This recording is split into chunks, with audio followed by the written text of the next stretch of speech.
Je lis du livre de Matthieu, chapitre 2, au verset 16, ce qui suit. La Bible déclare, alors Hérode, voyant qu'il avait été joué par les mages, se mit dans une grande colère, et il envoya tuer tous les enfants de 2 ans et au-dessous qui étaient à Bethléem et dans tout son territoire, selon la date dont il s'était soigneusement enquis auprès des mages. Notre thème pour aujourd'hui, c'est tout simplement les enfants. Prions. Notre Seigneur et notre Dieu, voici Hérode qui réalise que les mages se sont moqués de lui. Mais l'ennemi reste actif. Il décide de mettre à mort les enfants.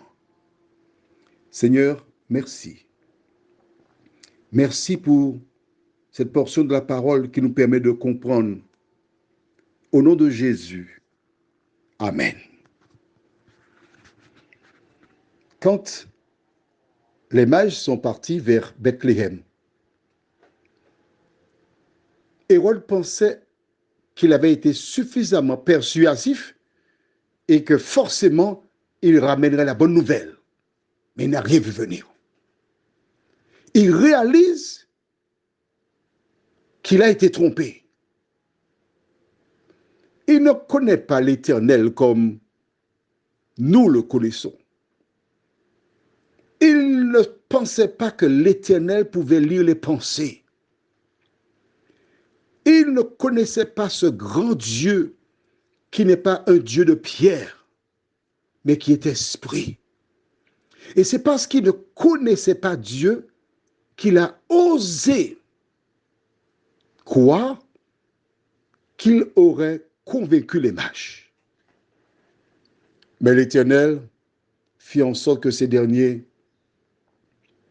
n'aillent pas, ne reviennent pas.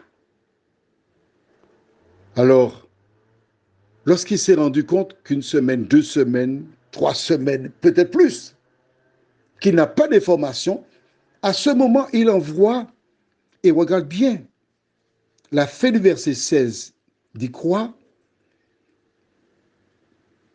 Tous les enfants de 2 ans et au-dessous qui étaient à Bethléem et dans tout son territoire, selon la date dont il s'était soigneusement enquis auprès des mages. Donc, il a calculé. Depuis le moment où les mages sont venus, il a noté, on est remonté dans le temps, c'est un exemple que je donne, hein. Donc, les mages sont passés ici le 20 avril.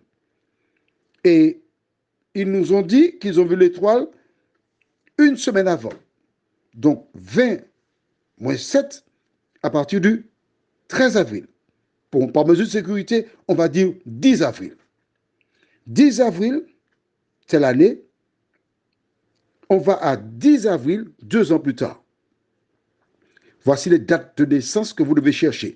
Telle date de naissance pour la naissance et l'âge qu'on a maintenant. Tous les enfants de 2 ans et en dessous doivent être mis à mort. Il savait que les mages se sont joués de lui.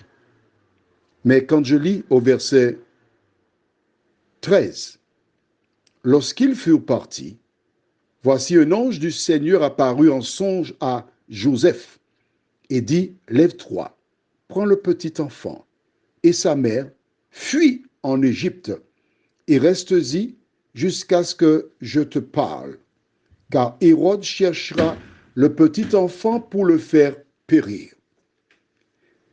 Le même Dieu qui avait incité les mages à aller ailleurs, le même Dieu avait aussi dit à Joseph de descendre en Égypte. Le même Dieu connaissait le projet que l'ennemi inspirerait à son agent Hérode. Et ainsi, les gardes partirent. La mort des innocents est célébrée chaque 1er janvier dans différentes communautés. Mais as-tu noté la similitude qui existe entre la mort des innocents et du temps de Pharaon? Je vais dans Exode chapitre 1er, verset 22. Alors Pharaon donna cet ordre à tout son peuple. Vous jetterez dans le fleuve tout garçon qui naîtra et vous laisserez vivre toutes les filles. Qu'as-tu vu de Matthieu 2 au verset 16? Que s'est-il passé? Lui, Pharaon, savait que le libérateur devait être un garçon. Donc il faut tuer tous les garçons. Hérode, on a parlé du roi d'Israël. On est bien d'accord? Qu'est-ce qu'il fait, Hérode? Nous voyons qu'Hérode envoya tuer tous les enfants de 2 ans et au-dessous. Que ce soit garçon ou fille, mettez-les à mort. Qui inspira Pharaon? Qui inspira Hérode? Prions. Seigneur, les périodes sont différentes, mais c'est le même ennemi qui incita ses agents à ôter la vie aux petits-enfants innocents. Seigneur, face aux injustices, nous savons que le Dieu de toute justice, un jour, demandera à chacun de rendre les comptes. Père, aide-nous à ne pas suivre nos voies. Aide-nous à marcher selon ta parole, nous t'en prions, au nom de Jésus pour ta gloire éternelle. Amen. Je te souhaite une bonne journée.